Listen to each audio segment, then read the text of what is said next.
We are meeting here tonight, you and I, in this quiet space between your day and your dreams. And I want to speak directly to the part of you that is so tired of holding it all together. The part of you for whom the smile has become the heaviest thing you carry. I am speaking to the quiet ache that lives just behind the words, "I'm fine," or "I'm okay." That little flicker of truth you feel in your chest when you say those words. The silent counterpoint that whispers, "But I'm not." It's a feeling understood by so many. This profound exhaustion of the performer. The silent weight of a role you never auditioned for, but have learned to play perfectly. A role that wins you praise, that keeps things smooth, that makes you reliable and strong in the eyes of others, but a role that is slowly, quietly, draining the life from behind your own eyes. The central question we are here to explore, you and I, is not how to perform better, or how to find more energy to keep the mask perfectly in place. The question is much softer, much more radical than that.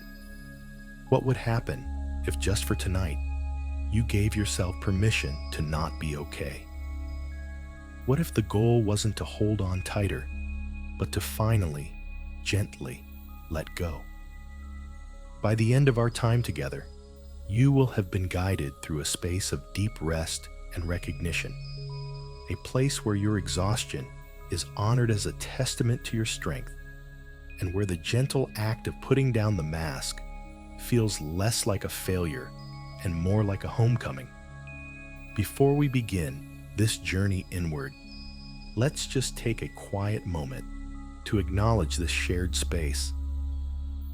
I'm curious, and I invite you to share in the comments if you feel moved to do so, which part of this world you're listening from right now, and what time it is where you are.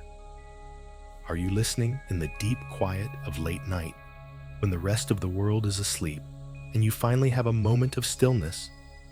Or perhaps you're in the early morning hours, when sleep hasn't come yet, and the dawn feels a long way off. Just a word or two is enough.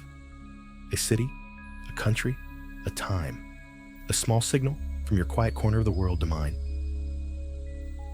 And now, let that go. Just let it float away. Because this time right now, is entirely and completely yours. It belongs to no one else. Not to your work, not to your family, not to your obligations or your worries.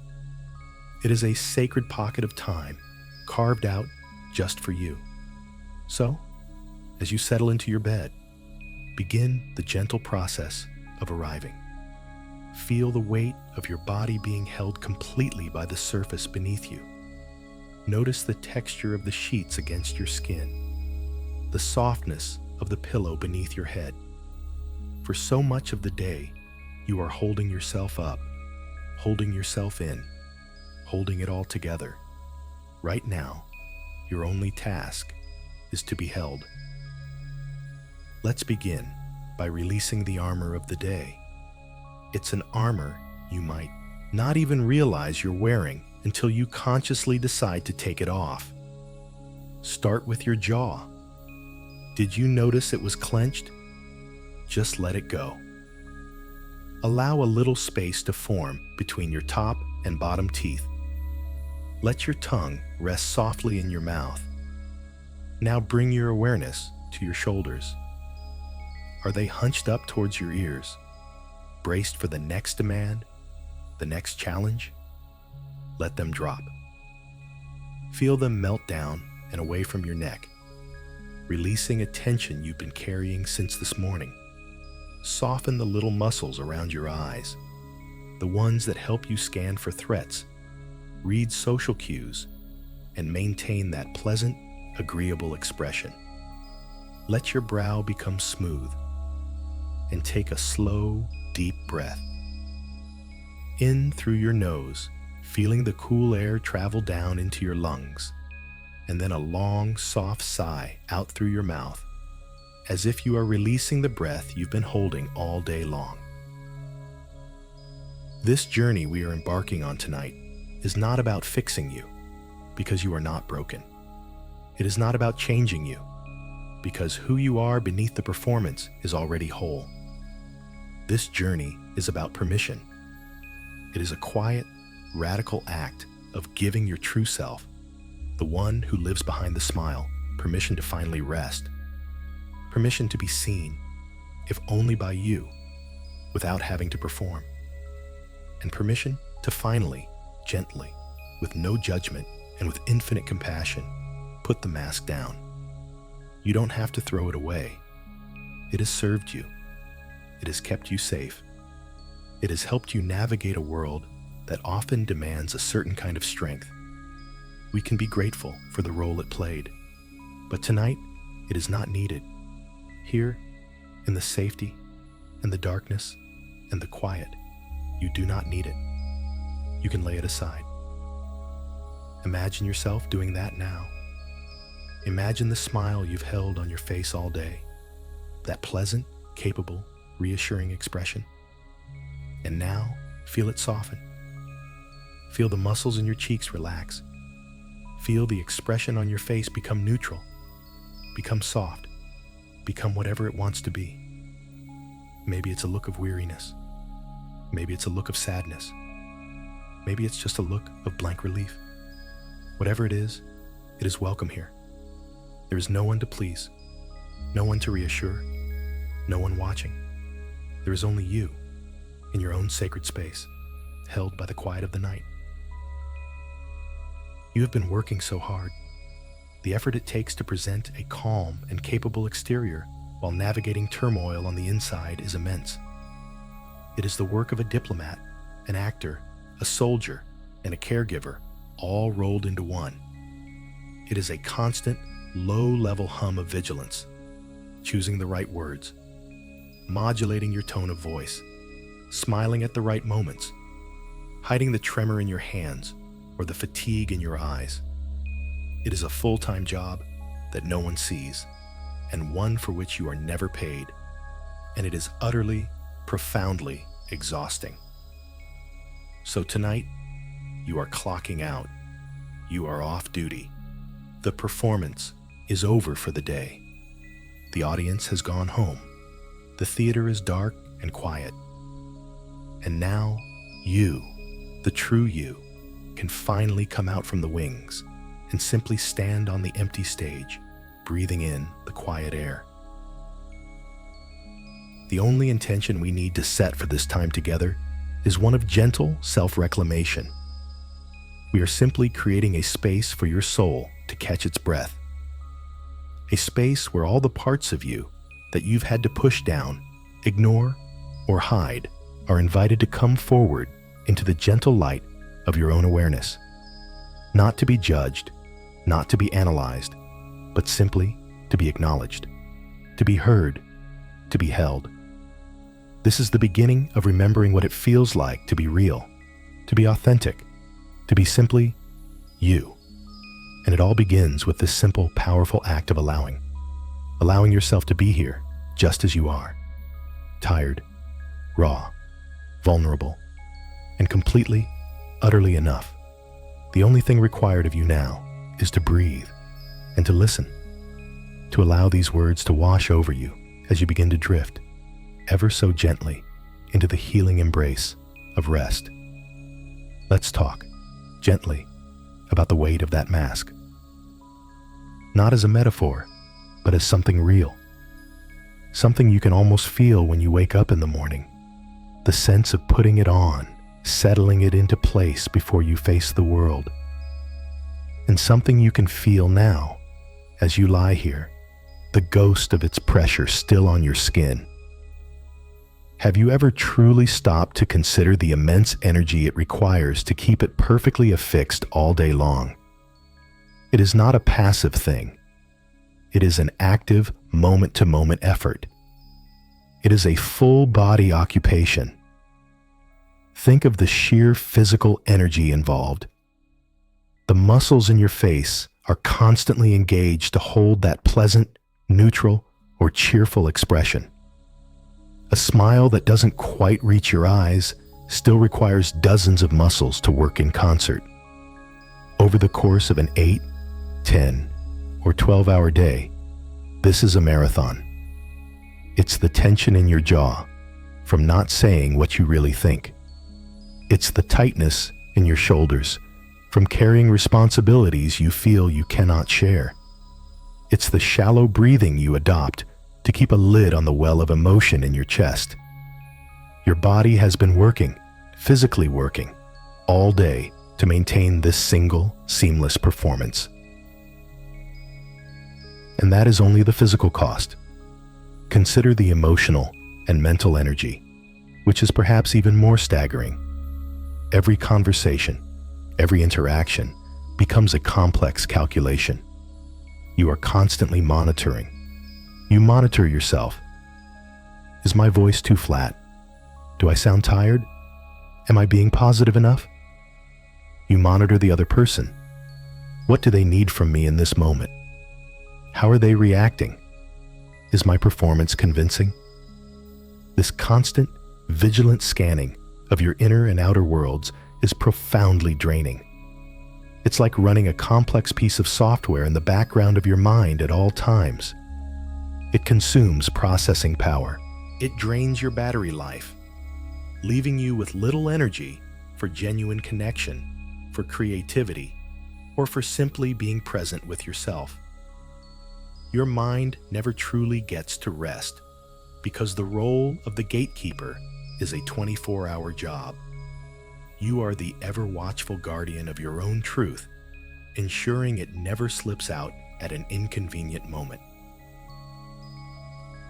Let's look at the more subtle ways this performance drains your life force. Think about the forced laughter. A colleague tells a joke that isn't funny, or a situation arises that is meant to be lighthearted, but inside, you feel nothing but flatness. Yet you produce the sound. You make your body mimic the shape of mirth, but it's a hollow echo. It's an expenditure of energy that yields no return of genuine joy. It's a small withdrawal from your vital reserves with no deposit made. Or think of the deflected questions. Someone asks, "How are you, really?" And for a fleeting second, the truth sits on the tip of your tongue. The real answer. But in a split second, your mind calculates the risks of being a burden, of being misunderstood, of starting a conversation you don't have the energy to finish, and so you deflect. You offer a vague, acceptable answer. "Oh, just busy." Or, same old, same old. Each deflection is a masterpiece of social maneuvering. It's skillful. It's quick. But it takes a toll. It reinforces the wall between you and the world. And each brick in that wall is made of your own precious energy. This performance creates a constant, low-grade, internal friction. A part of you knows the truth, while another part of you is working tirelessly to broadcast a different story. This dissonance, this split, is one of the most exhausting states a human being can endure. It's like trying to drive a car with one foot on the accelerator and one foot on the brake. You burn an incredible amount of fuel, but you don't actually get very far.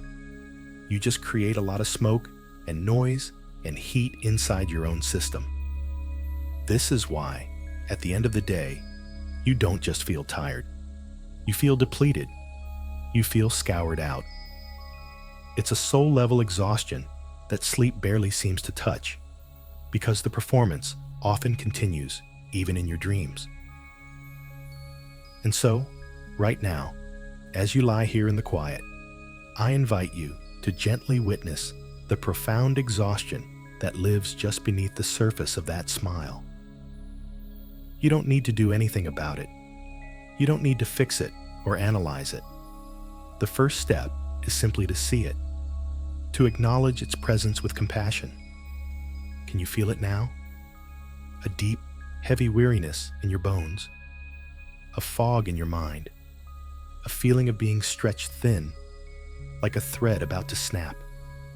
For so long, you may have been telling yourself that you're just lazy or weak, or that you need to be more disciplined. You may have judged yourself harshly for this feeling of being perpetually drained. But tonight, let's offer a different story. What if this exhaustion is not a sign of failure? What if, instead, it is simply an honest receipt for the amount of work you have been doing? It is the logical, unavoidable consequence of carrying such a heavy mask for so long.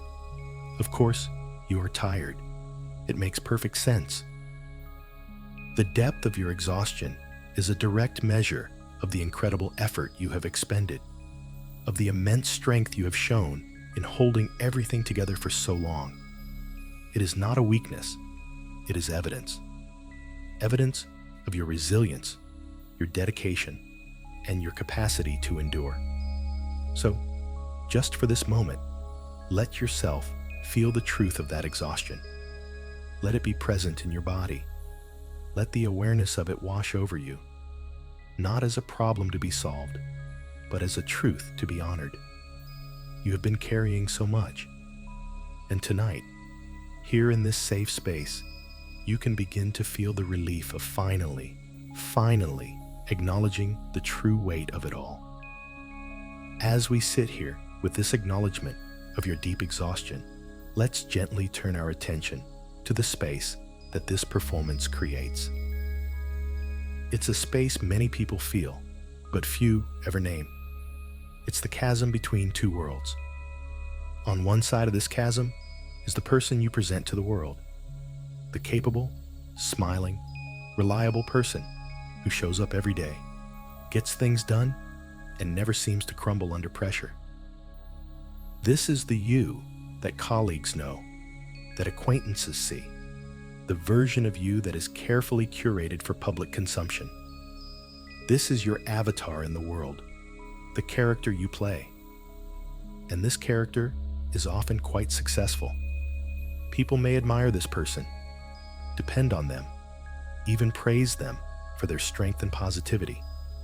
This character is your shield, your passport, your way of navigating the complexities of social and professional life without exposing the raw, tender parts of yourself.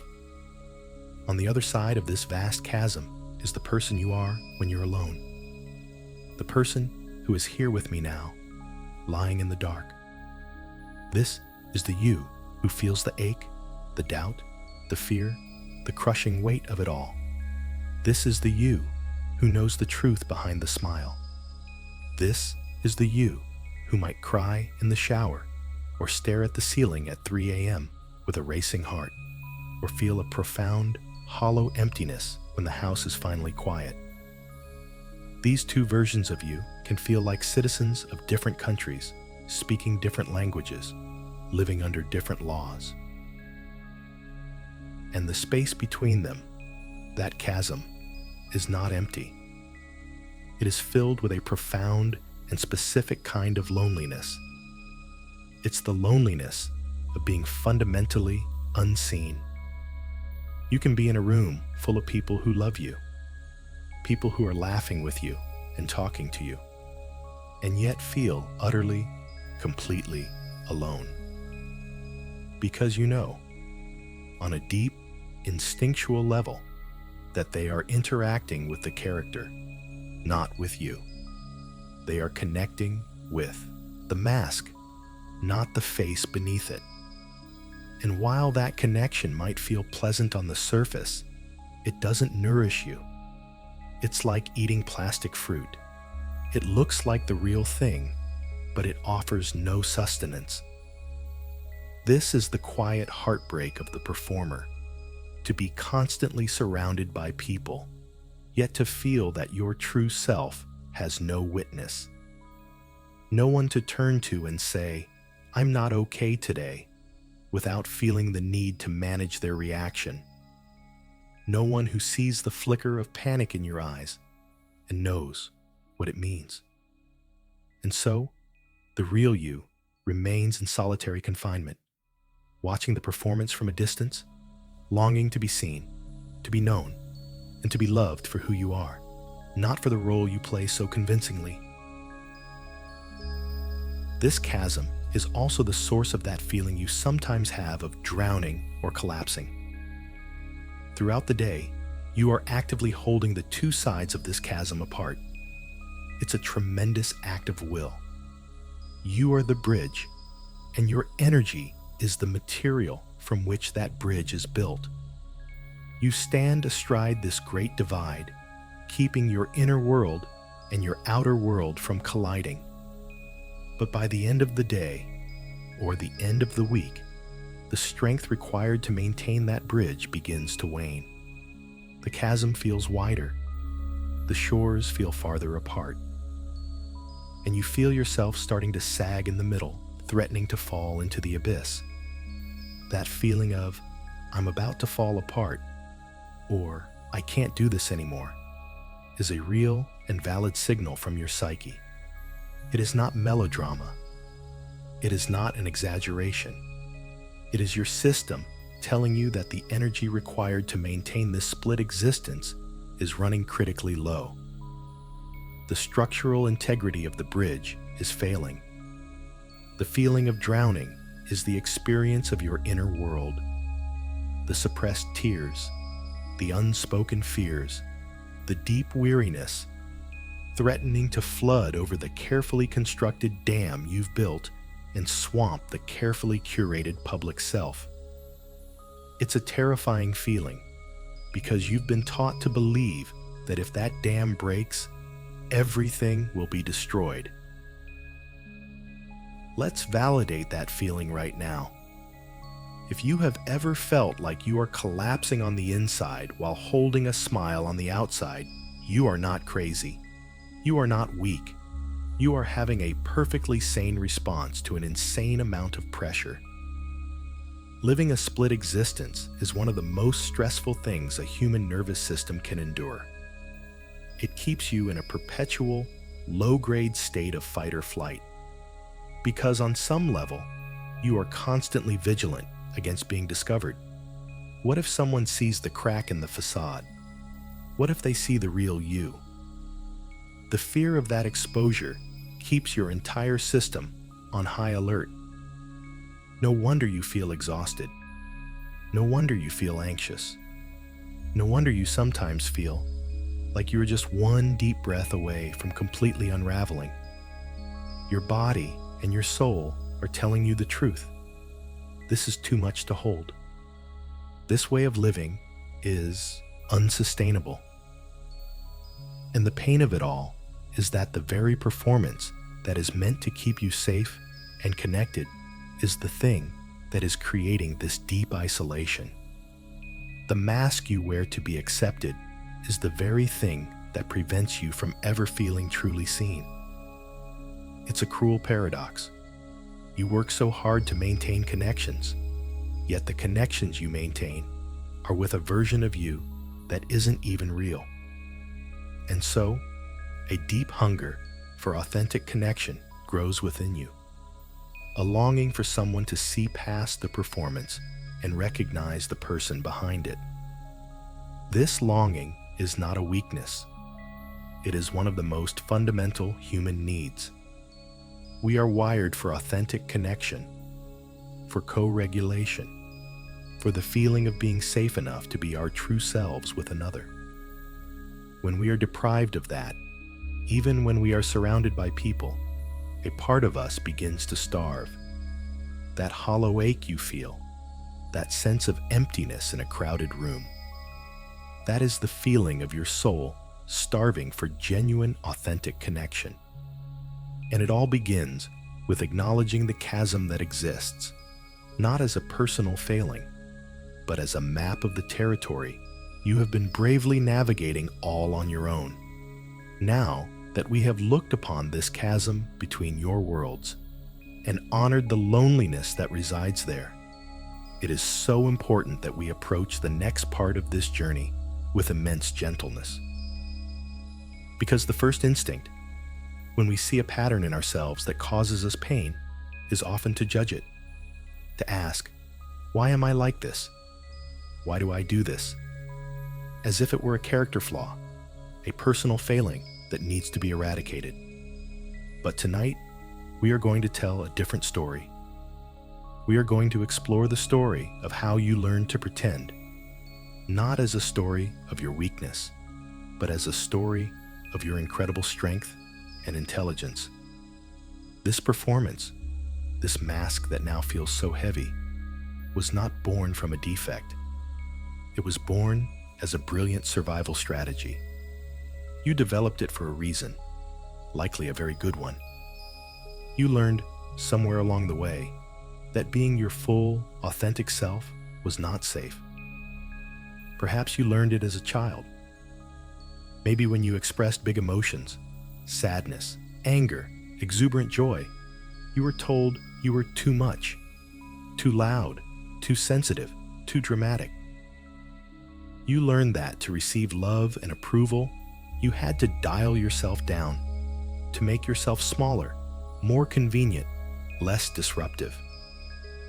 Maybe you grew up in an environment where someone else's needs, a parent, a sibling, were so overwhelming that there was simply no space for your own. You learned that your job was to be the easy one, the good one, the one who didn't cause any trouble. Your needs went unspoken because you perceived, wisely, that there was no one with the capacity to meet them. Or perhaps this strategy was learned later in life, in a relationship where your vulnerability was used against you, in a workplace where showing any sign of struggle was seen as incompetence. You learned that to survive, to be accepted, to keep your job, or to maintain the peace, you had to hide your true feelings and present a facade of unshakable competence and positivity. You learned that being real was risky, and so you created the performer. You crafted the mask, and it worked. We must honor this. Your strategy was successful. It helped you navigate threatening environments. It helped you secure love and approval. It helped you avoid conflict. It allowed you to function, to survive, and in many ways, to thrive. It was not a mistake. It was a masterpiece of adaptation. It was the cleverness of your psyche, finding a way to get your needs met in a world that made it difficult to ask for them directly. It was, in its own way, an act of profound self-love, a way to protect the soft, vulnerable core of your being from a world that felt harsh and judgmental. So as you lie here, instead of judging the part of you that pretends, can you offer it a little gratitude? Can you see it not as an enemy, but as a loyal and hardworking guardian who has been on duty for a very, very long time? This guardian has worked tirelessly to keep you safe. And like any guardian who has been on watch for years without relief, it is now exhausted. It's time for it to have a rest. It's time for you, the wise adult you, to say to this part, "Thank you. Thank you for your service. I see how hard you have worked to protect me. But I am safe now. I can take it from here. You can stand down." This simple act of acknowledging the positive intention behind the pattern can begin to soften the internal conflict, to melt the judgment into compassion. You are not fighting against a flaw within yourself. You are negotiating a well-deserved retirement for a part of you that has served its purpose. And with this understanding comes a crucial affirmation, a truth that I want you to let sink deep into your bones. Your feelings are not an inconvenience. Let me say that again. Your feelings, all of them, are not an inconvenience. They are a vital, indispensable part of your humanity. They are your internal guidance system. Your sadness tells you what you have lost and what you value. Your anger shows you where your boundaries have been crossed. Your fear alerts you to potential danger. Your joy points you toward what nourishes your soul. To label these feelings as too much or inconvenient is like a ship's captain calling the compass an inconvenience. It's absurd. Your feelings are your navigation tools for the journey of life. The belief that you are too much is a story that was given to you by people who did not have the capacity to hold the beautiful, messy, vibrant truth of who you are. It is their limitation, not your failing. You are not too much. You are precisely as much as a human being is supposed to be. And here is another truth to hold close tonight. You are not alone in this. As you lie here, feeling the weight of your own secret performance, I want you to imagine for a moment the vastness of the world around you. In houses and apartments, in cities and towns, all across the globe, there are countless others lying awake in the dark just like you. People who have also spent their days smiling when they wanted to cry. People who have nodded and said, "I'm fine," when they were crumbling inside. Doctors, teachers, artists, parents, executives, cashiers. So many souls are silently playing the same role, exhausted behind their own smiles, each believing they are the only one. There is a quiet, global pandemic of performance. You are part of a vast, silent tribe of the strong, the sensitive, the resilient ones who learn to carry the world on their shoulders and make it look easy. There is a strange comfort in this, is there not? To know that your most private struggle is also one of the most shared human experiences. It does not diminish your personal pain, but it can lessen the isolating shame that so often accompanies it. You are not flawed or broken. You are a participant in a very common human drama. And by recognizing this, by seeing your story as part of a larger story, you can begin to release the burden of believing that this is all your fault. It is not. It is a story of survival, a story of adaptation, and a story shared by millions. Let us stay with this feeling of exhaustion for a little while longer. Not to wallow in it, but to truly understand it, to honor it for what it really is. In a world that prizes productivity, energy, and constant forward momentum, exhaustion is often framed as a failure, a sign of weakness, proof that you aren't managing your time well enough, that you aren't strong enough, that you are somehow falling behind. We are taught to fight it, to push through it, to caffeinate it, to ignore it at all costs. But tonight, we are going to completely upend that story. We are going to look at your exhaustion not as a sign of weakness, but as a testament to your incredible, astonishing strength. Think about it. Exhaustion is not the absence of strength. It is the aftermath of its prolonged use. You only feel exhausted because you have been so incredibly strong for so very long. It is the natural state of a warrior after the battle. It is the feeling in a marathon runner's legs after they have crossed the finish line. It is the quiet ache in the foundations of a lighthouse that has stood firm against storm after storm.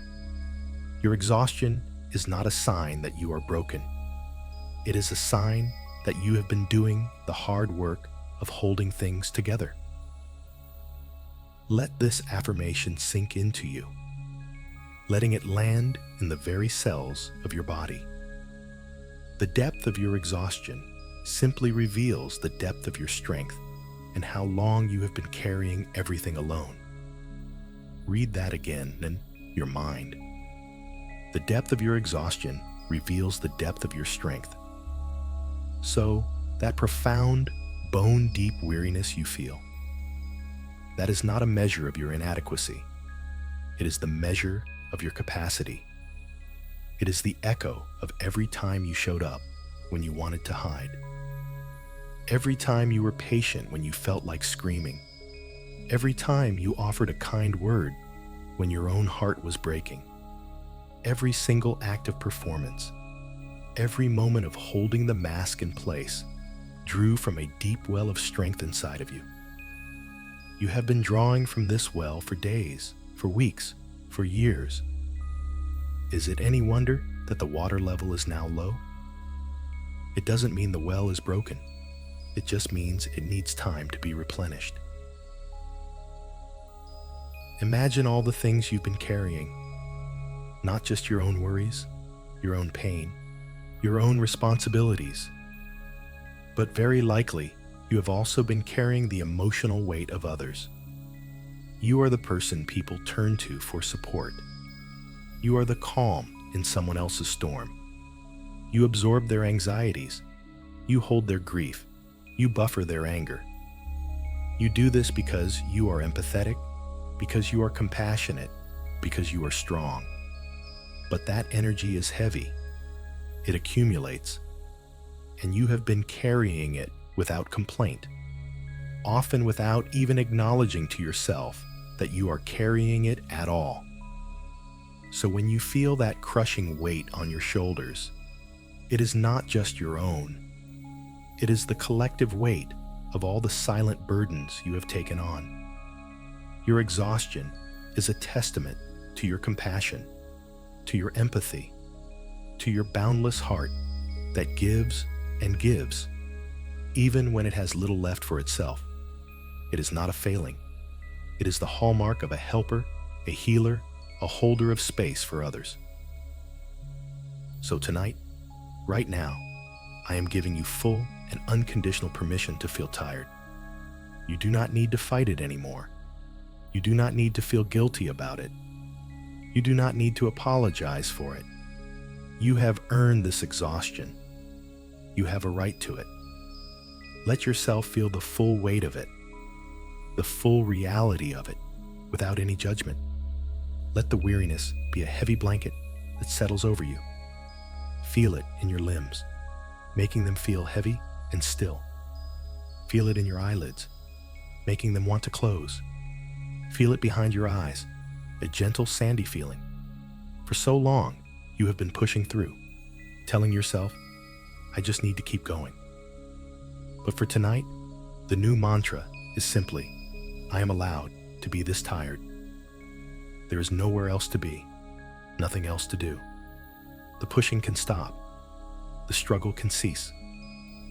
You can surrender to this weariness as a friend, as an honest messenger from your body and soul, telling you that it is time to rest. Not just sleep, but a deep, profound, cellular rest. Your body has been in a state of high alert, a low-grade stress response for a very long time, constantly producing cortisol and adrenaline to keep you functioning, to keep you performing. This exhaustion you feel is your nervous system finally begging for a ceasefire. It is saying, I cannot maintain this state of readiness any longer. I need to stand down. I need to enter a state of repair. Honoring your exhaustion is the greatest act of kindness you can offer your nervous system right now. It is how you begin to shift from that state of fight, flight, or freeze into a state of rest and digest. It is in this state of deep rest that your body can actually begin to heal. It's when your cells repair themselves, your brain clears out metabolic waste, and your emotional centers process the backlog of the day.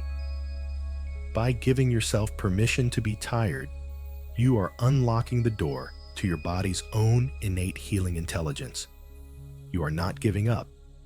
You are wisely, strategically retreating so that you can gather your resources. So let go of the story that you should have more energy. Let go of the story that other people seem to be handling things better.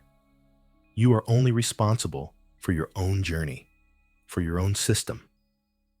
And your system is communicating with you perfectly. It is telling you exactly what it needs. It needs stillness. It needs peace. It needs a complete cessation of striving. Let this feeling of exhaustion be a sacred invitation. An invitation to stop. An invitation to soften. An invitation to receive the deep, restorative peace that is waiting for you just on the other side of surrender. You have been a warrior for so long, but tonight you are allowed to lay down your sword and your shield. You are allowed to simply be held, to be still, and to let the healing tide of rest wash over you.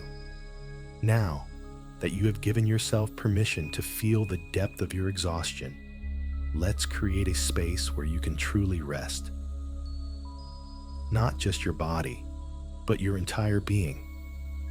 We are going to consciously create a sacred space of unbecoming.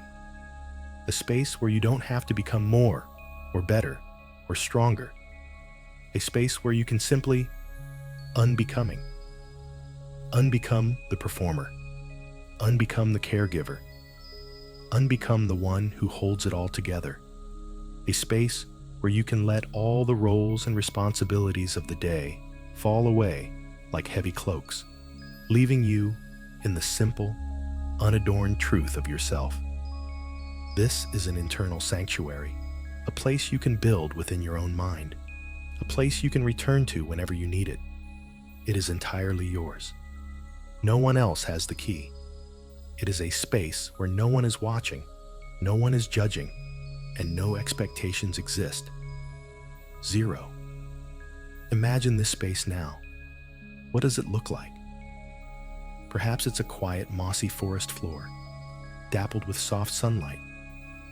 Or maybe it's a secluded, peaceful beach at twilight, with the waves gently lapping at the shore. It could be a cozy, fire-lit room in a cabin, snow falling softly outside the window. It doesn't need to be a place you've ever been. It is a landscape of your own soul. Choose whatever image feels most safe, most peaceful, most welcoming to you right now. Take a moment to furnish this space in your mind. Feel the temperature of the air on your skin. Hear the gentle sounds that fill the space. The rustle of leaves, the whisper of the waves, the crackle of the fire. Smell the scents of damp earth, or salty air, or wood smoke. Make it real. Make it yours. This is your sanctuary. And in this sanctuary, there is one fundamental rule. You don't have to be anything for anyone. You don't have to be productive. You don't have to be positive. You don't have to be pleasant. You don't even have to be happy. The only requirement for entry is that you show up exactly as you are. Tired? Welcome. Sad? Come in. Anxious? Numb? Empty? There's a place for you here. All parts of you are welcome in this sacred space. There's no need to pretend. There is no one to impress. The trees don't judge you. The ocean doesn't ask you to smile. The fire simply warms you, regardless of your mood. Here, your existence is enough. Your breath is enough. You are enough. Feel the profound relief of that. A space with no demands. A space of pure, unconditional acceptance. Now, within this safe, internal sanctuary, we can begin the gentle physical process of unbecoming. I invite you to give explicit permission for the smile to fade from your face. If there is any lingering trace of it, any ghost of the day's performance, just let it dissolve. Feel the muscles around your mouth and cheeks go completely soft, completely slack. Your face can be as neutral, as sad, as weary as it truly is. Let your true expression surface. There's no one here to see it but you, and you are holding it with infinite compassion. Next, bring your awareness again to your shoulders. They carry so much. The weight of your responsibilities, the burdens of others, the tension of unshed tears. Give them permission to drop even further. Imagine those heavy cloaks of responsibility I mentioned earlier, sliding off your shoulders and pooling on the floor around you. You can pick them up tomorrow if you need to, but for tonight, let them go. Feel the lightness, the release in your neck and upper back as you let go of that weight. And now, let's go back to the jaw. It's one of the primary holders of suppressed emotion, especially unspoken words and anger. Throughout the day, your jaw has been a gatekeeper, holding back the things you couldn't say. Tonight, the gate can be opened. Gently allow your jaw to unclench completely. Let it hang slightly open if that feels comfortable. You might even want to wiggle it gently from side to side to release that deep-set tension. With every exhale, imagine you are breathing out all the unspoken words, all the swallowed frustrations. They are not needed here. In this sanctuary, there is only silence and peace. You don't need to guard your words because no words are required. Feel the wave of relaxation spread from your jaw, down your neck, and into your chest. As your jaw relaxes, your whole nervous system receives a powerful signal of safety. The message is, the danger has passed. The need for vigilance is over. You can stand down. In this space, you can just be. What does that even mean, to just be? It means you are not a human doing, but a human being. You are not defined by your to-do list, or your job title, or your role in your family. You are simply a consciousness, a soul, a collection of cells breathing in and breathing out. You are a part of the natural world, as simple and as profound as a stone or a tree or a cloud. In this sanctuary, you can reclaim this fundamental state of being. You can observe the thoughts that drift through your mind without having to grab onto them or do anything about them.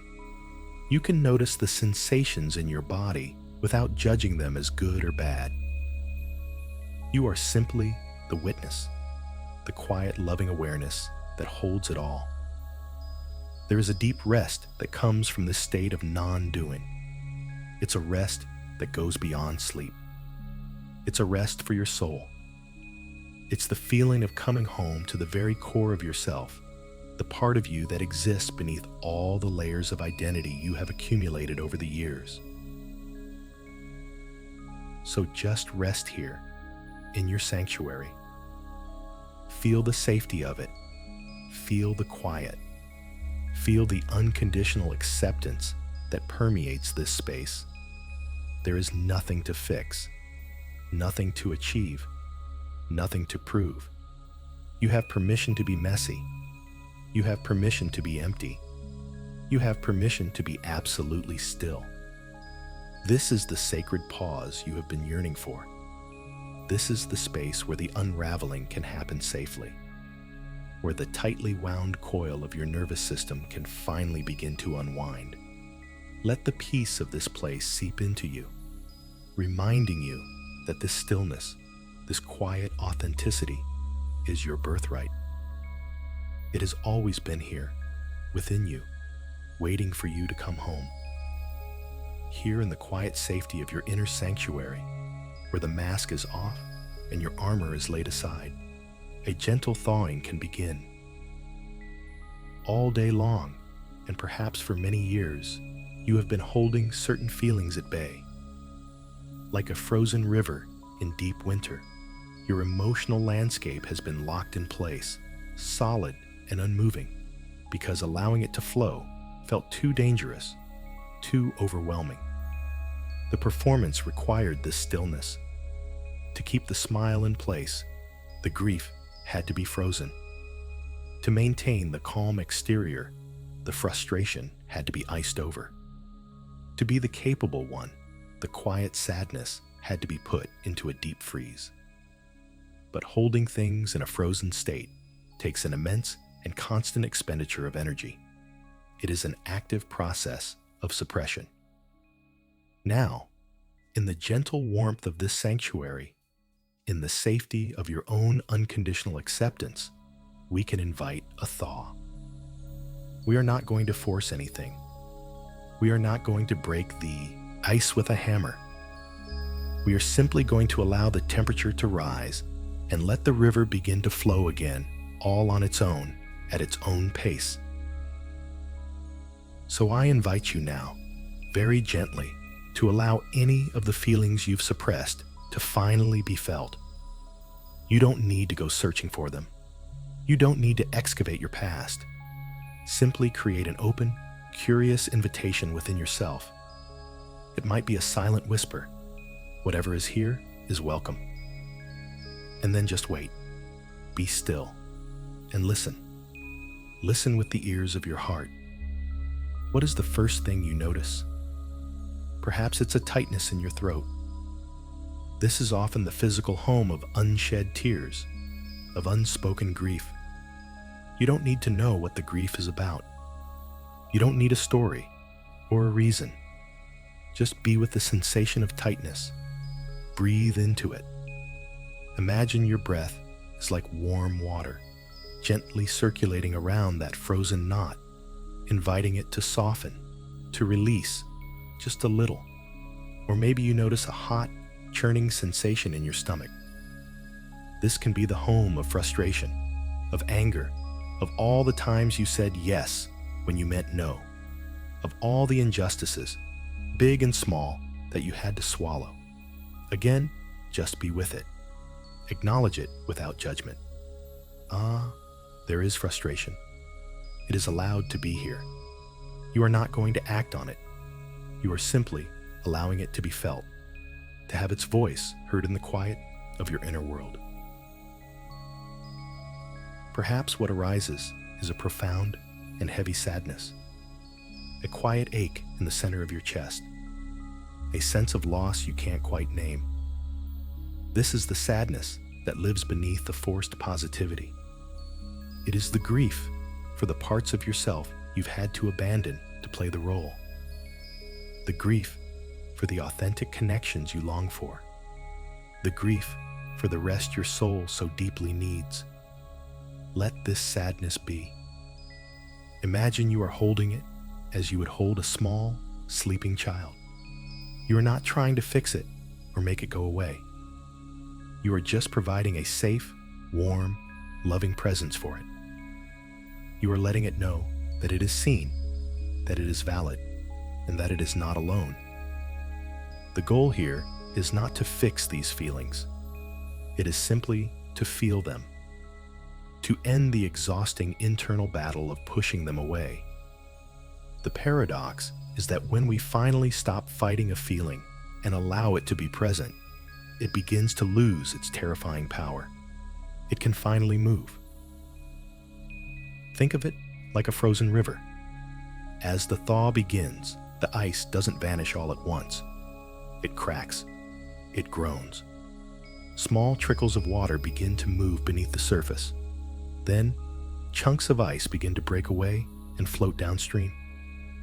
The process might not be neat or tidy, but it is natural. It is a sign of life returning. Your emotions are the same. As you allow them to thaw, they will begin to move through you. This movement is the very essence of healing. Emotion is just energy in motion. It is only when we freeze it and hold it static that it becomes a burden. By allowing it to flow, we are allowing it to complete its natural cycle and move through and out of our system. And in this process of thawing, tears may come. If they do, I want you to welcome them as a sacred and cleansing release. For so long, you may have seen tears as a sign of weakness, as a loss of control. Tonight, let's reframe them. Tears are not a sign of breaking down. They are a sign of a breaking open. They are the melting of the frozen river.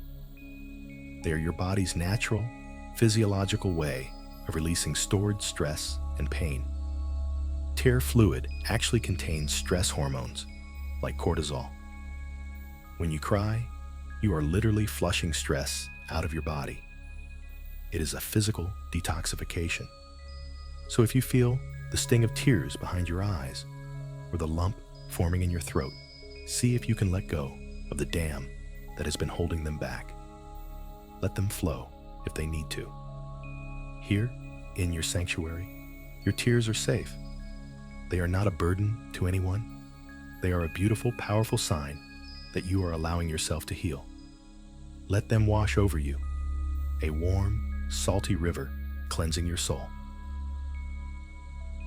Likewise, you might feel other physical sensations of release, a sudden urge to take a deep, shuddering breath, a tremor or a shaking in your limbs, a wave of heat or cold washing through your body.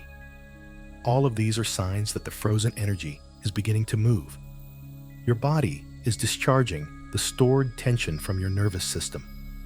Stay with the sensations. Breathe through them.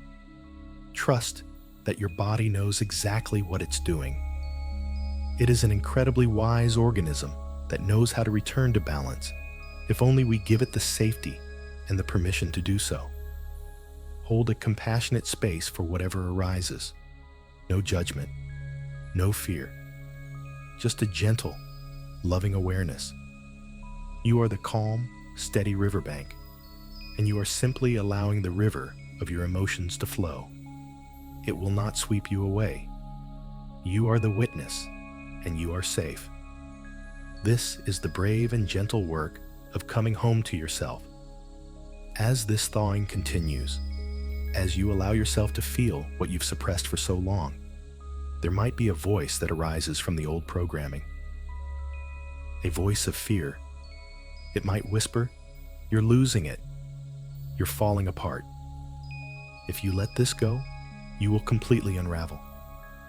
This is the voice of the guardian, the part of you that created the mask to keep you safe. It believes that letting go of the performance is a catastrophic failure. It equates emotional expression with collapse. It's a very old, very deep fear. And tonight, we are going to meet that fear with a gentle, radical reframing. What you are experiencing, this release, this feeling, this potential unraveling, this is not you falling apart. This is you falling back together. This is not a breakdown. It is a breakthrough. The act of breaking character is not an act of failure. It is one of the most courageous acts of your life. It is the act of coming home to yourself. For so long, you have been living in exile from your own heart, sending a representative, an ambassador, out into the world to live your life for you. What is happening now is a homecoming. You are finally calling your true self back from that lonely outpost. And any homecoming after a long journey is bound to be emotional. It is bound to be a little messy. It is okay. It is more than okay. It is necessary. Consider this. For years, you have been holding a beach ball underwater. It has taken constant, focused pressure to keep it submerged. It has been exhausting. What you are doing now is simply letting go. And what happens when you let go of a beach ball held underwater? It rushes to the surface with a great deal of energy and maybe a big splash. It doesn't mean the beach ball is broken or that the water is dangerous. It's just physics. It is a natural, predictable release of stored potential energy. Your feelings are the same. They are not a sign that you are falling apart. They are simply rushing to the surface now that you have finally stopped the exhausting work of holding them down. This release is a sign of health. It is a sign of your system finally moving toward wholeness. You are not breaking. You are integrating. You are allowing the parts of yourself that you have disowned to come back into the fold, to be seen and heard and held within the wholeness of your being. This is the work of a hero, not a victim. It takes immense courage to turn and face your own inner world after a lifetime of looking away. It takes guts. It takes a quiet, profound strength. We need to redefine what true strength really is. Society has sold us a very specific and very limited definition of strength. It's the image of the unyielding oak tree, standing rigid and tall, never bending, never showing weakness. But what happens to the rigid oak in a great storm? It snaps. It breaks. The very rigidity that was seen as its strength becomes its downfall. But there is another kind of strength, the strength of the willow tree or the bamboo. These plants are incredibly strong, but their strength lies in their flexibility. In a great storm, they bend. They bow, sometimes all the way to the ground. They yield to the force of the wind. They do not fight it. And because they bend, they do not break. When the storm passes, they gently rise again, still rooted, still whole. This is the kind of strength we are cultivating now. True strength is not in the hiding of your struggle, in the rigid performance of being fine. True strength is in having the courage to honor your own truth. It is the courage to be flexible, to bend, to feel. It is the courage to be vulnerable and to allow yourself to be moved by the storms of life, knowing that your roots are deep and that you will rise again. Let this affirmation settle deep within you. Your vulnerability is not a weakness.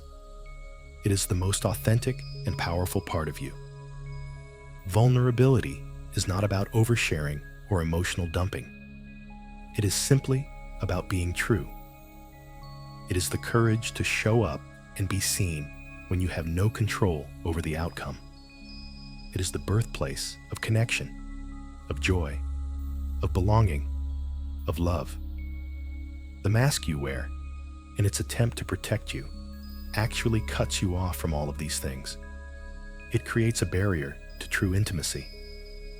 When you allow yourself to be vulnerable, even if only with yourself at first, you are opening the door to a richer, more meaningful experience of being alive. You are saying, I am willing to be real. I am willing to be seen. And that is an act of profound power. It is a declaration that you are no longer willing to settle for the hollow safety of the performance. You are ready for the messy, beautiful, authentic reality of your own life. So if you feel fragile right now, if you feel raw and exposed in this process, honor that feeling. It is the feeling of new skin after a layer has been shed. It is tender. It needs to be treated with care, but it is also a sign of new life, of new growth. You are not falling apart. You are molting. You are shedding an old way of being that no longer fits, that has become too constricting for your expanding soul. This process requires gentleness. It requires patience. It requires you to be your own most compassionate friend. So when the fear comes, when that voice whispers that you are breaking, you can gently and firmly reply, no, I am not breaking. I am becoming. I am not falling apart. I am falling into place. You are aligning with a deeper truth. You are coming home. And that is the bravest journey anyone can ever take. As you rest in this courageous space of authenticity, another old fear may surface. It often walks hand in hand with the fear of falling apart. It is the deep, foundational belief that your truth is a burden. That if people knew the real you, the tired you, the sad you, the struggling you, they would be overwhelmed. They would turn away. You believe, on some level, that your performance is not just for your own safety, but for the benefit of others. You are being strong for them. You are hiding your struggles for them. You are trying not to be a burden. This belief is often rooted in love and a deep sense of responsibility. It is not a selfish belief, but it is a profoundly misguided one, and it is at the heart of so much of your isolation. Tonight, let's gently, lovingly challenge this belief. Let's hold it up to the light and examine it with curiosity, not judgment. Where did you first learn that your needs, your feelings, your authentic self would be a burden to others? Perhaps you learned it from a parent who was overwhelmed themselves, who didn't have the capacity for your big feelings. Perhaps you learned it in a friendship or a relationship where your needs were dismissed or belittled. Somewhere along the line, you received the message that to be loved and accepted, you must be low maintenance. You must be the easy one. You must not need too much. And so, you learn to hide your needs, not just from others, but eventually, even from yourself. But here's a gentle truth. Your needs are not a sign of neediness. They are a sign of your humanity. Let that sink in. Your needs are not a character flaw. They are a fundamental and beautiful part of being a human. You have a need for rest. You have a need for comfort. You have a need for connection. You have a need to be seen and heard. These are not extravagant luxuries. They are as essential to your well-being as air, water, and food. To call these needs a burden is to call your own humanity a burden. And that is a price no one should have to pay. We are going to reframe this. Your needs are not a burden, they are an invitation. When you express a need, you are not burdening someone. You are offering them an opportunity to connect with you in a real and meaningful way. You are giving them a chance to show up for you, to care for you, which is often a gift to the giver as well. Think about it. When someone you care about comes to you and shares a struggle, do you feel burdened? Or do you feel honored? Do you feel annoyed? Or do you feel a rush of love and desire to help? For most of us, when we truly care for someone, being able to support them is a joy. It deepens the bond between us. It makes the relationship feel more real, more solid. Why would it be any different when the roles are reversed? By hiding your needs, you are robbing the people who love you of the opportunity to truly love you. You are keeping them at a distance, interacting only with your capable representative, and denying them access to your heart. Now, let's plant a new seed of thought, a new possibility. The performance you work so hard to maintain, the one you believe keeps your relationship smooth and makes you easy to be around, is actually the biggest obstacle to the very thing you crave, true connection. The performance does not create connection, it prevents it. Connection can only happen in the space of authenticity. It can only happen when two real people are meeting each other, with their strengths and their struggles, their joys and their sorrows. The mask, by its very nature, makes true connection impossible. It creates a smooth, frictionless surface that another person's heart just slides right off of. There's nothing to hold on to. Real human connection requires texture. It requires vulnerability. It requires the courage to be imperfect. That is where intimacy is born. When you dare to share a small piece of your truth with a safe person, and they meet you there with compassion and understanding, that is the moment a bond is forged. It is in the me too moments, the I understand moments, the I'm here with you moments. The performance, with its constant projection of, I'm fine, I've got it all handled, never allows for those moments to occur. It keeps you perpetually on the surface of your relationships, skating along, never able to dive into the deep, nourishing waters of real intimacy.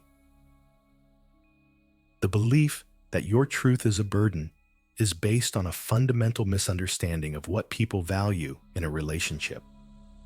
We don't love our friends and partners because they are perfect. We love them because they are real. We love their quirks, their vulnerabilities, their humanity. The parts of them that aren't polished and perfect are often the parts we love the most because they give us permission to be imperfect too.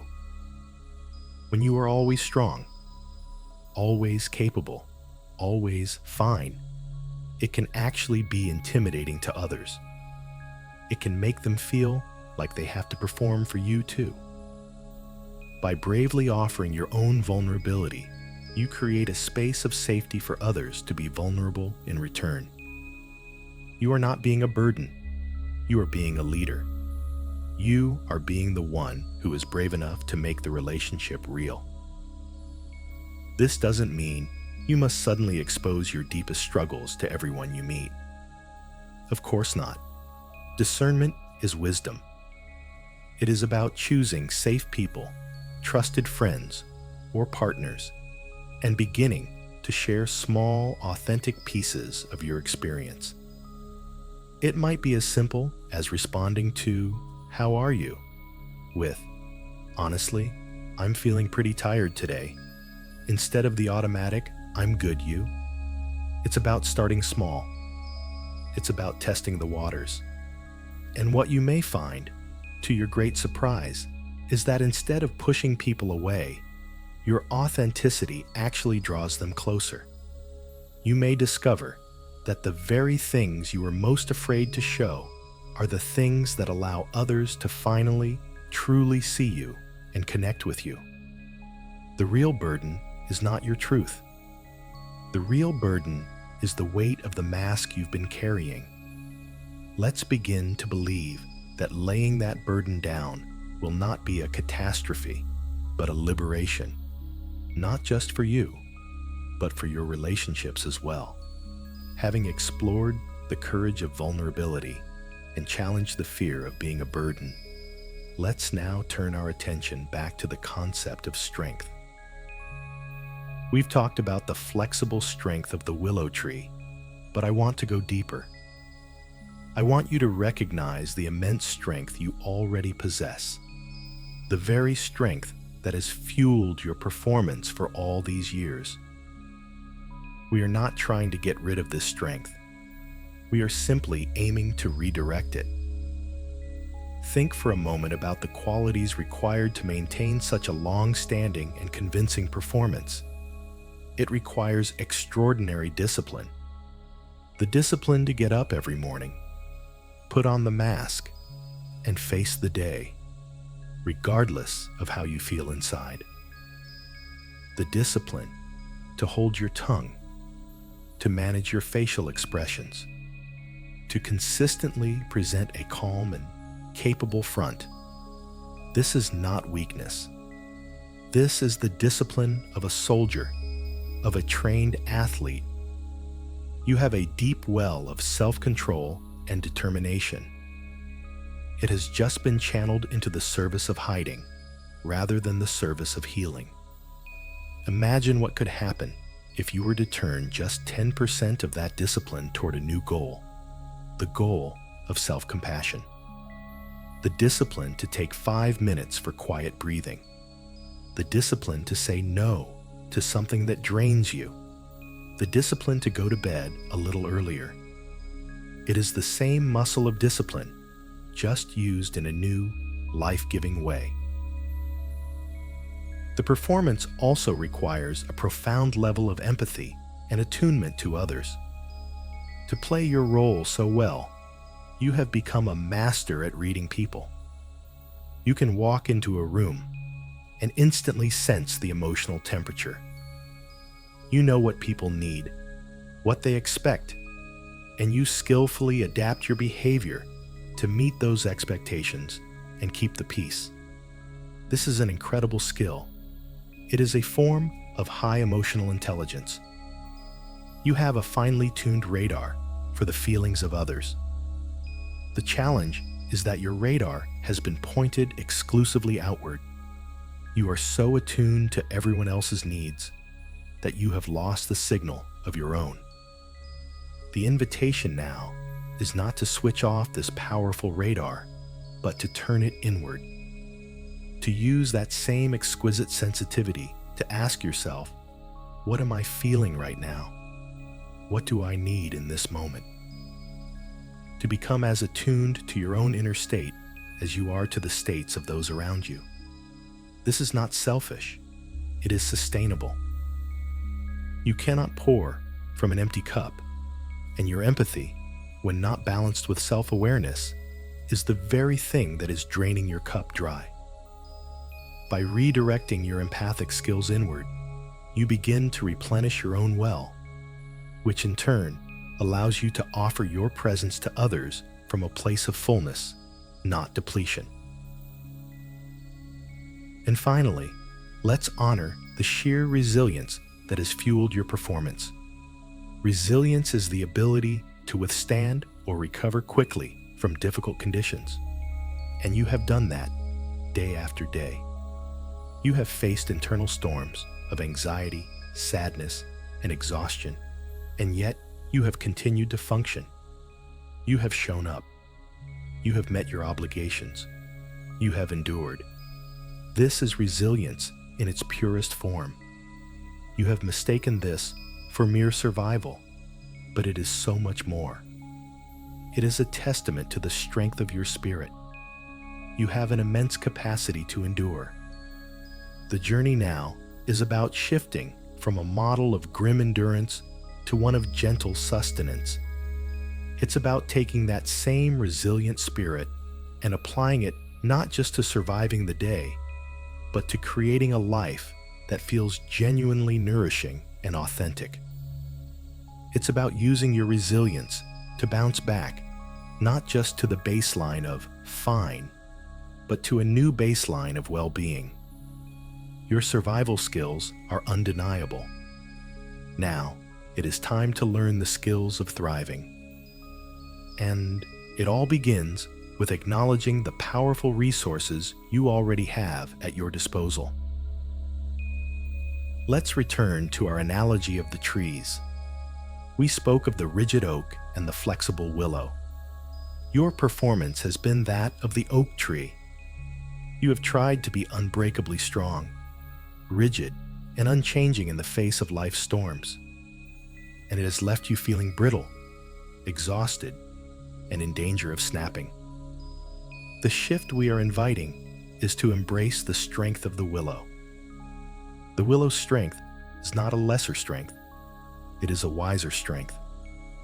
It understands that yielding is not the same as surrendering. It understands that flexibility is the key to endurance. It understands that true power lies not in resisting the winds of change and emotion, but in learning how to move with them. When a wave of sadness comes, the oak tree tries to build a wall against it. The willow tree allows the wave to wash over it, knowing it is still firmly rooted and the water will recede. When a gust of anger blows, the oak tree braces for impact. The willow tree lets the wind pass through its branches. This is the new definition of strength we are moving toward. The strength to feel, the strength to be flexible, the strength to be authentic. So I invite you to acknowledge your own survival skills. Acknowledge the discipline, the empathy, the resilience that are already part of you. These are your superpowers. You have just been using them in service of a mission that is no longer sustainable. The mission was to protect yourself by hiding. The new mission is to heal yourself by being real. Gently, we can now invite that same formidable strength to be redirected towards self-compassion. Imagine all that focused energy, all that determination, all that resilience being turned inward like a warm, powerful sunbeam. Imagine it melting the frozen parts of you, nourishing the tender new shoots of authenticity, and providing the steady energy needed for this journey of coming home.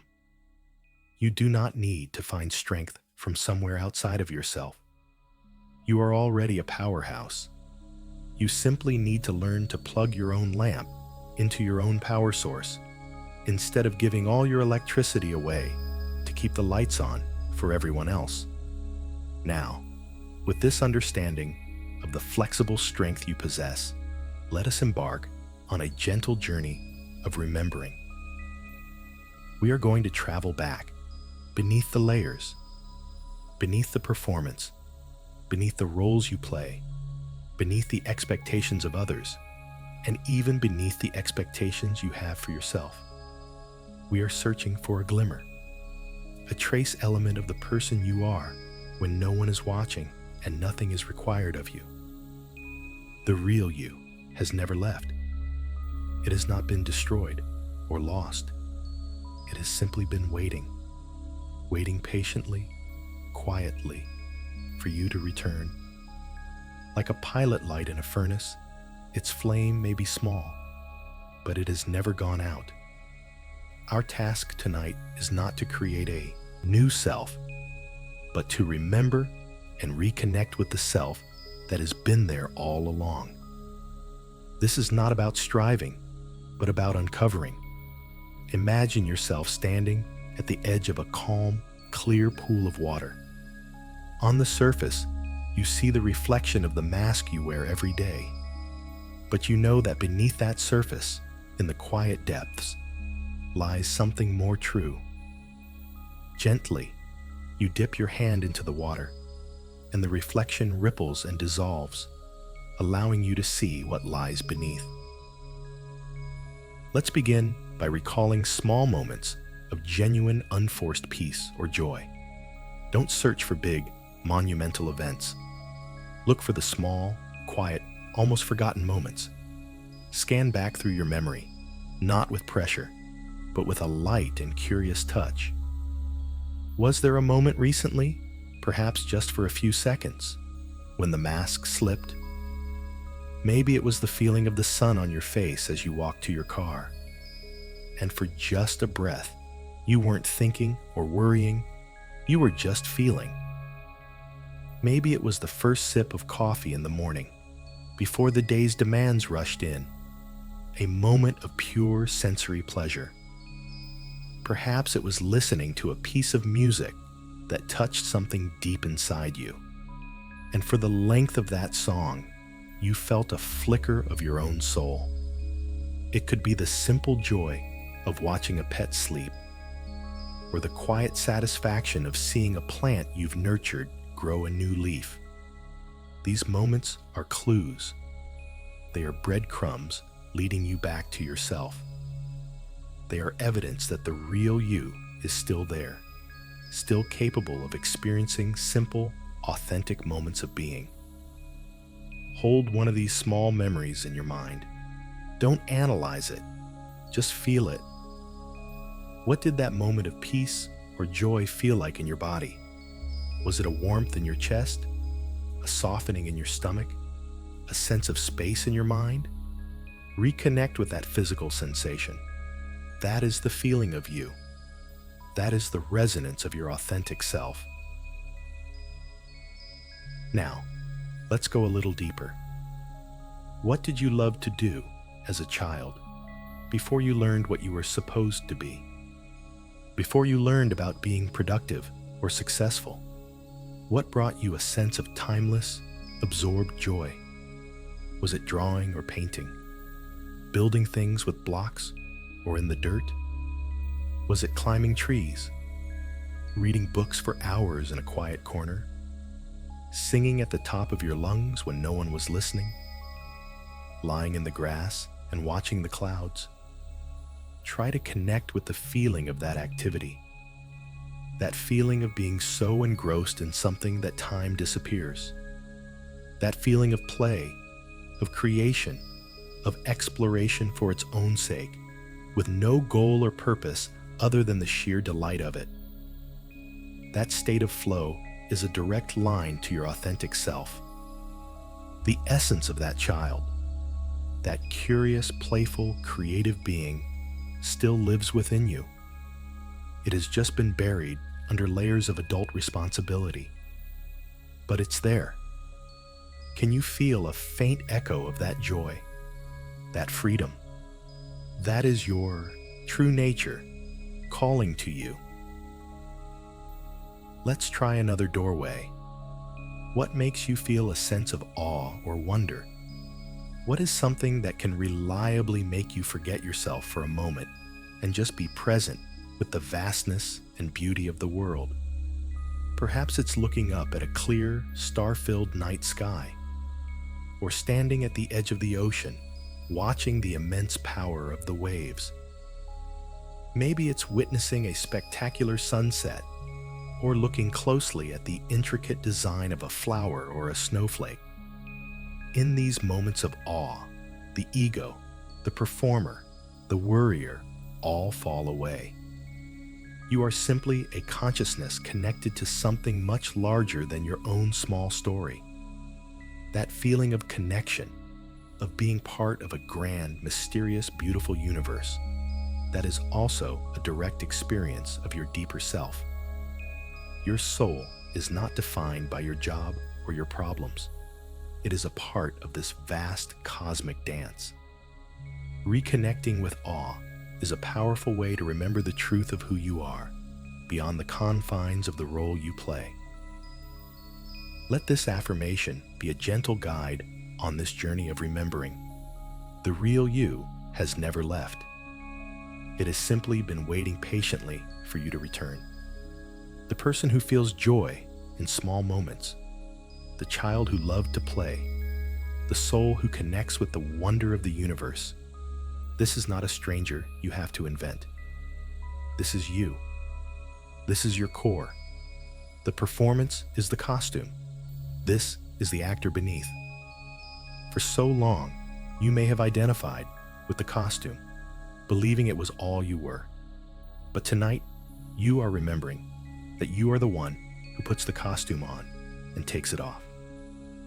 You are the awareness that animates the role, but you are not the role itself. This is a profound and liberating shift in identity. It means that when the performance feels heavy and exhausting, it is the costume that is heavy, not you. It means that when the character is criticized or fails, it is the character being judged, not the essential truth of your being. By creating this small separation, this space between the actor and the role, you give yourself a place to rest, a place of inviolable safety and peace. You are the quiet, still center of the storm. You are the one who is watching, waiting, and welcoming yourself home. As you rest in this space of remembering, connected to the glimmers of your authentic self, we begin the gentle work of weaving a new story. This is the phase of integration, where we take the insights and feelings from our journey tonight and begin to weave them into the fabric of your understanding, creating a new narrative for your life going forward.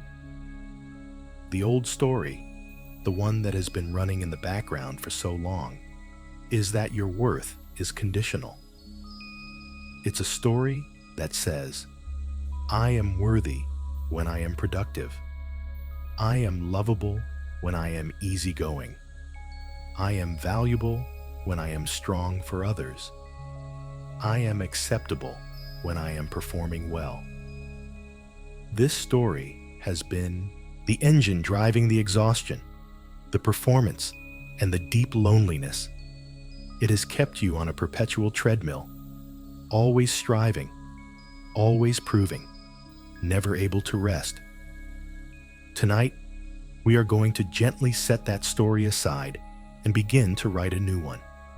The first and most important chapter of this new story is a radical and simple truth. Your worth is inherent. It is not tied to your productivity, your mood, your strength, or your ability to seem okay.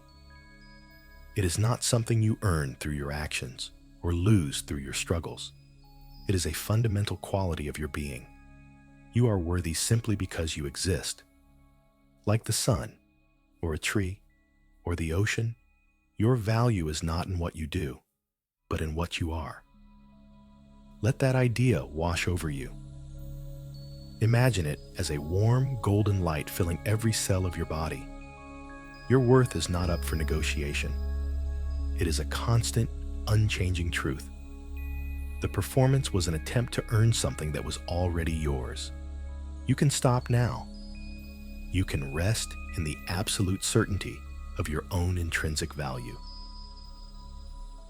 The second chapter in this new story involves honoring the mask. We are not going to demonize it or discard it with anger. That would be like dishonoring the raft that carried you across a treacherous river. The raft may be old and heavy now, and you no longer need it on the new shore, but it served a vital purpose. It kept you afloat. It got you here. So, we honor the journey and the mask for what they taught you. The mask taught you discipline. It taught you empathy. It taught you resilience. These are precious gifts. The wisdom of the new story is that you can choose to carry these gifts forward without carrying the weight of the mask itself. You can keep the strength, but let go of the rigidity. You can keep the empathy, but learn to include yourself in your circle of compassion. You can keep the resilience, but direct it toward your own well-being. This is not about erasing your past or pretending the performance never happened. It's about integrating the lessons. It is about harvesting the wisdom from your struggle. You can look back at the performer with compassion and gratitude and say, "Thank you for getting me through. I understand why you were necessary. And now, we can learn a new, more gentle way to be." Now, let's imagine the next chapter. What does a future look like where there is more room for your truth? We are not talking about a sudden, dramatic revolution where you quit your job and tell everyone your deepest secrets. That's the old story's way of thinking, all or nothing. The new story is woven with threads of gentleness, subtlety, and incremental change. Imagine a future where you simply allow for 5% more authenticity. What would that look like? Maybe it means pausing for a moment before you automatically say yes to a request and checking in with yourself to see if you actually have the energy. Maybe it means when a friend asks how you are, you take one extra second to give a slightly more honest answer, like, "I'm a bit tired today, but I'm okay," instead of the reflexive, "I'm great." Perhaps it's about scheduling 10 minutes of quiet time into your day, just for you, and protecting that time as fiercely as you would protect a meeting with your boss. These are not grand gestures. They are small, quiet acts of self-reclamation. They are tiny hinges on which a very large door can swing. This new story is not about becoming a different person. It is about creating more space for the person you already are to show up in your own life. And as we weave this story, we must release the pressure of perfection. The goal is not to become perfectly authentic overnight. The goal is progress, not perfection. There will be days when you fall back into old patterns. Days when the mask feels glued on and you don't have the energy to peel it away. And that is okay. The new story has plenty of room for grace. On those days, the practice is not self-judgment, but self-compassion. The practice is to notice, without criticism, the mask is back on today. I must be feeling tired or unsafe. What is one small thing I can do to offer myself a little comfort? This is the difference between the old story of striving and the new story of unfolding. Unfolding is a natural process. A flower doesn't strain to bloom. It simply opens in its own time, when the conditions are right. You, too, are learning to create the right inner conditions of safety, compassion, and acceptance that will allow your true self to naturally unfold. So, as you lie here on the edge of sleep, hold this new story in your heart. A story where your worth is a given, not a goal. A story where your past is honored for its wisdom, not condemned for its pain. And a story where your future is an invitation to gently, incrementally, and imperfectly create more space for your own beautiful truth. You are the author of this story. And every breath, every moment of quiet self-compassion is another word written on the page. Let this new narrative be the lullaby that sings you to sleep. A story of hope, of grace, and of a quiet homecoming that is already, in this very moment, underway. As we begin to drift closer to the shores of sleep, it's important to release any sense of urgency.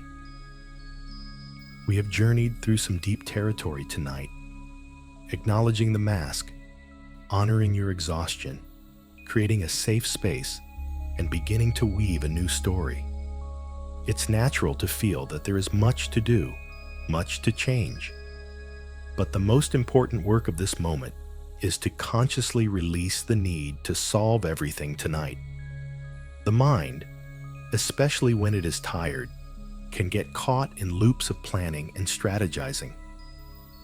How will I be more authentic tomorrow? What's the first step?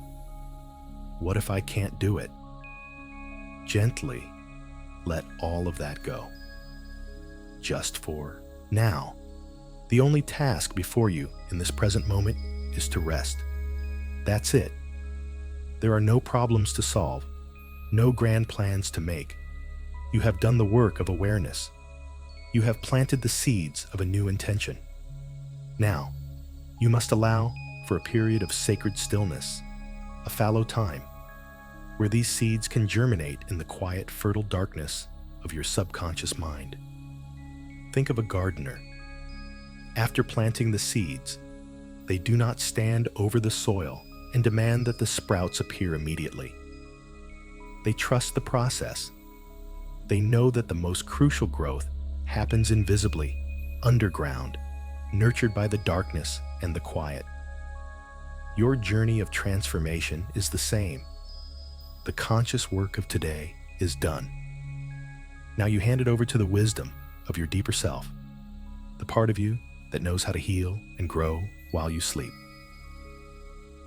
Let's gently plant an intention for the morning. Not a demand, not a resolution, but a soft, gentle intention. We are not aiming for a revolution. We are not expecting you to wake up as a completely different person. The promise of this work is the promise of a softer morning, not a perfect one. So, let's plant a simple, achievable intention. Perhaps it is this. Tomorrow, may I find one moment, just one, to pause and ask myself what I truly need. Or perhaps, tomorrow, may I allow for one single honest breath where I let go of the tension in my shoulders. Or even more simply, tomorrow, may I meet myself with a little more kindness than I did yesterday. Feel the gentleness in that?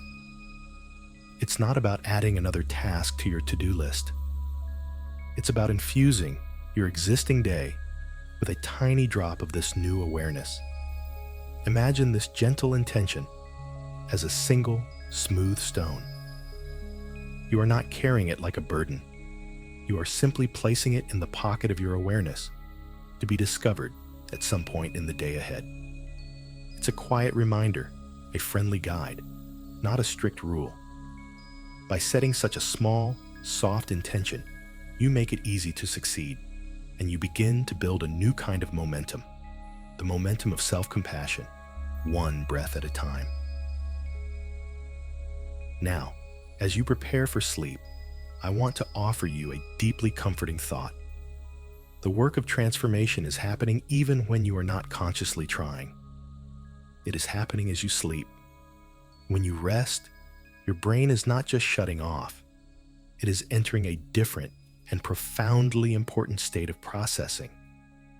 It is during your deep sleep cycles that your brain consolidates memories, sorting through the experiences of the day.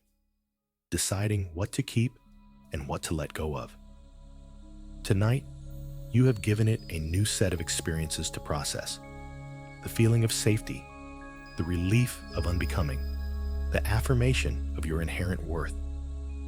As you sleep, your mind will be busy integrating these new truths on a deep cellular level.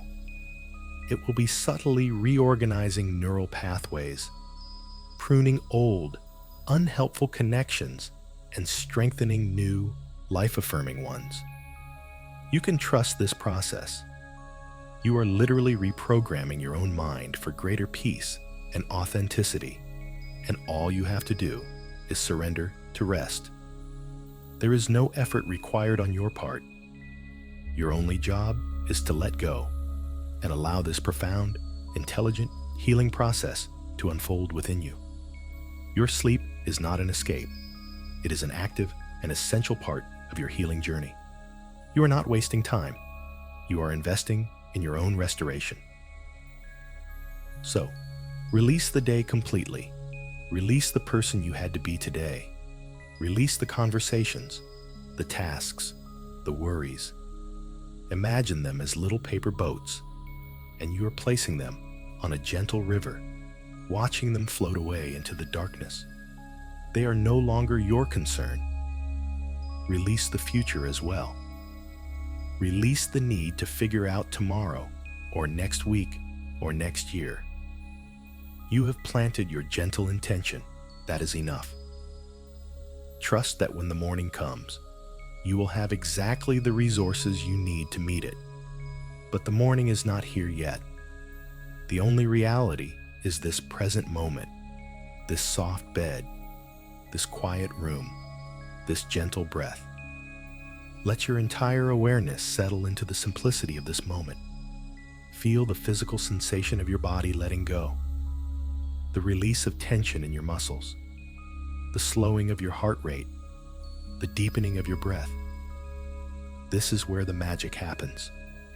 In the surrender, in the letting go, in the profound trust that rest is not empty time, but a sacred space where the quiet miracles of healing and integration are taking place within you, all on their own.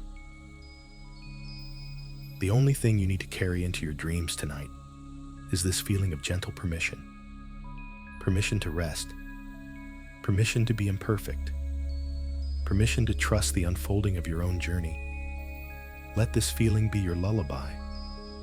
Let it be the gentle hand on your back, reassuring you that you are safe, you are held, and that all is well. The morning will be softer, not because you have solved everything, but because you have allowed yourself to be soft. And that is the beginning of everything. And now, the final release, the final act of letting go before you drift completely into the healing waters of sleep. This is the moment where we consciously and completely lay down the performance. We have talked about it, we have explored it, and now, with your whole body and your whole being, you are going to let it fall away. Imagine the character you played today. See it as a costume that you are wearing, a suit of armor perhaps, or a heavy, elaborate outfit. It has a specific posture, a specific facial expression, a specific way of moving and speaking. For one last time, feel the weight and the shape of that costume. Acknowledge it. Thank it for its service. And now, begin to undo the fastenings. Start with the helmet or the mask. Feel it lift away from your face, allowing the cool, soft air to touch your skin. Take a deep, cleansing breath. The first breath you have taken all day without the mask on. Then, let the shoulder plates go. Feel your shoulders drop, releasing the weight of all you have carried. Let the heavy breastplate fall away, the one that protected your heart but also kept it from fully feeling. Feel a new sense of openness and space in your chest. Let the rest of the costume, the heavy boots, the restrictive clothing, simply dissolve and melt away into the darkness, leaving you utterly, completely, beautifully unadorned. You are not the character. You are the pure, essential self that remains. Feel the incredible lightness, the profound relief of no longer having to hold up that weight. With the performance fully released, let's deepen the relaxation throughout your body, feeling the safety and comfort of your bed, holding the real you. Bring your awareness to the very top of your head. Imagine a wave of warm, liquid peace beginning to form there, a feeling of utter stillness and calm. And now, allow this wave of relaxation to begin its slow, gentle journey down through your body. Let it flow over your scalp and down your forehead, smoothing away any remaining lines of worry. Let it pour over your eyelids, making them feel heavy and serene. Allow this wave to fill your jaw, your cheeks, your mouth, releasing the very last remnants of tension. Your entire face is now soft, peaceful, and at rest. This wave of calm flows down into your neck and your shoulders, melting any knots, dissolving any tightness, creating a feeling of wonderful, open space. The warmth flows down your arms, through your elbows, your wrists, and all the way to the tips of your fingers. Your arms are heavy, limp, and completely relaxed, resting by your sides. They have done enough for today. They can rest now. The wave of peaceful relaxation continues its journey down, pouring into your chest and your upper back. With every breath you take, feel this warmth spread, softening all the muscles around your ribs and your heart. Feel your heartbeat slowing down, becoming calm, steady, and rhythmic. A deep sense of peace settles in the very center of your being. Now, let the wave flow down into your stomach and your lower back. This is an area where we often hold so much anxiety and fear. Let this warm, healing energy soothe it all away. Let your belly become soft and relaxed. There is nothing to brace for. You are completely safe. Let go of all the holding, all the tension. Feel the wave of deep relaxation moving down into your hips and your pelvis, releasing the powerful muscles that have been holding you up all day. Let them go completely limp. You are being held. You do not need to hold yourself up anymore. The warmth flows down your legs, through your thighs, your knees, your calves, and your ankles. Your legs feel wonderfully heavy, grounded, and still. They have carried you through the day, and now their work is done. Finally, this beautiful, warm wave of peace flows into your feet, filling every tiny bone and muscle, all the way to the very tips of your toes.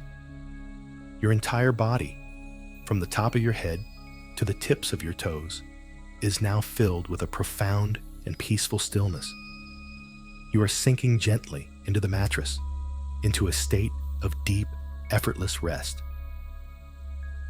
Let's use some soft, repetitive language now to soothe your nervous system and to signal that the day's duties are completely and utterly complete. There is nothing more to do. The day is done. All is well. There is nothing more to do. The day is done. All is well. Just allow these words to be a gentle rhythm, a soft drum beat carrying you towards sleep. Nothing to figure out. Nothing to solve. Just rest now. The day is done. All is well. You are safe. You are held. You are drifting now, drifting into a deep and peaceful rest. All the work of the day is over. All the worries can wait. They are not for now. Now is only for rest. Now is for peace. Now is for stillness. The day is done. All is well. Feel your mind letting go. Thoughts may come, but they are like clouds drifting across a vast, empty sky. You do not need to hold on to them. Just let them drift by. Your only focus is the feeling of your body, heavy and relaxed. Your only focus is the gentle rhythm of your own breath, in and out, softly and slowly. Each breath takes you deeper, deeper into relaxation, deeper into peace, deeper and deeper into the gentle embrace of sleep. You have done enough. You have been enough. Now, it is time to simply be, to be still, to be quiet, and to receive the gift of rest that you so deeply deserve. The day is done. All is well. Sleep is coming to you now. And so, here we are, at the very edge of the great, quiet ocean of sleep. All the work is done. All the layers have been acknowledged. All the permissions have been granted. And now, there is only this last, gentle surrender.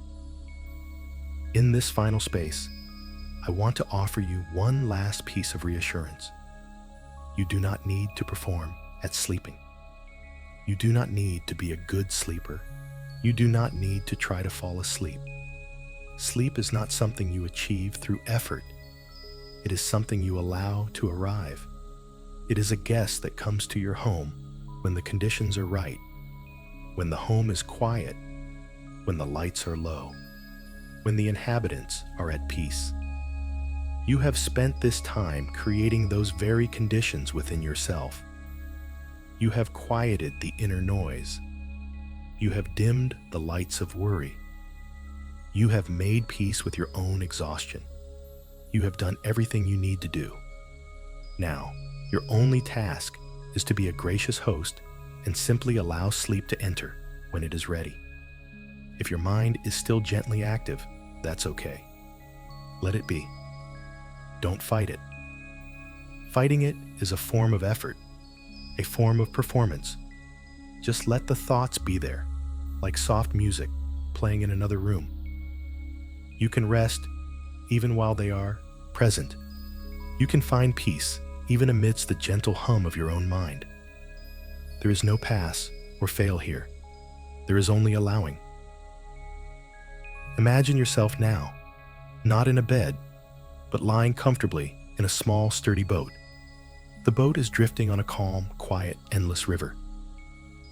It is nighttime, and the sky above is filled with a soft, gentle starlight. The river is so calm that the stars are reflected perfectly on its dark, glassy surface, so it feels as though you are floating through space, suspended between two skies. The boat is safe and cozy. You are wrapped in the softest, warmest blankets, and the boat knows the way. You don't have to row. You don't have to steer. You don't have to look at a map. The gentle current of the river is carrying you effortlessly toward a place of deep, restorative rest. You can feel the gentle, rhythmic rocking of the boat, a motion as soothing as being held in loving arms, lulling you, calming you, carrying you. Each gentle sway of the boat is an invitation to let go a little more. With every rock, you release a little more of the day, a little more of your own weight, trusting the boat and the river completely. The air is cool and clean, and the only sound is the soft, hypnotic whisper of the water lapping against the side of the boat. It is a sound of pure peace, a sound that says, all is well. Let go. You are being carried. As you drift along this quiet river, you might see small glowing lanterns floating by. Each lantern represents a thought, a worry, a memory from the day. You don't need to grab them or examine them. You just watch them as they float past, their gentle light glowing for a moment on the water before they drift away downstream, behind you, into the past. They are not your concern anymore. You are moving forward, carried by the current of peace, toward the deep, quiet delta of sleep. The river is taking you away from the busy, noisy lands of the waking world and carrying you toward the silent, sacred islands of dream and restoration. You can feel the pull of this destination. a gentle, loving magnetism, drawing you forward into a space of profound stillness, a place where your body can heal, your mind can rest, and your soul can be refreshed. There are no demands here. There are no expectations. This river, this journey, asks for nothing from you. It only asks that you allow yourself to be carried, that you trust in its gentle, inexorable pull toward peace. You are not falling asleep. You are being carried into sleep. It is an act of grace, not an act of will. What if the most courageous act of our lives is not to hold on tighter, but to finally let go? What if true strength is found not in the fortress we build around our hearts, but in the courage to let its walls dissolve? These are not questions to be answered now. They are seeds to be planted in the fertile ground of your dreaming mind. Let them take root and grow in the darkness, and perhaps in the mornings to come, their flowers will bloom in your waking life as small, brave acts of authenticity and self-love. But for now, that is all in the future, and the future is not here yet. The only thing that is here is the gentle rocking of the boat, the soft light of the stars, and the quiet whisper of the water. There is nothing more to do, nothing more to be, just rest. You are safe. You are enough. Sleep is coming to you now. Let it find you here, drifting peacefully on this quiet river, held by the gentle night.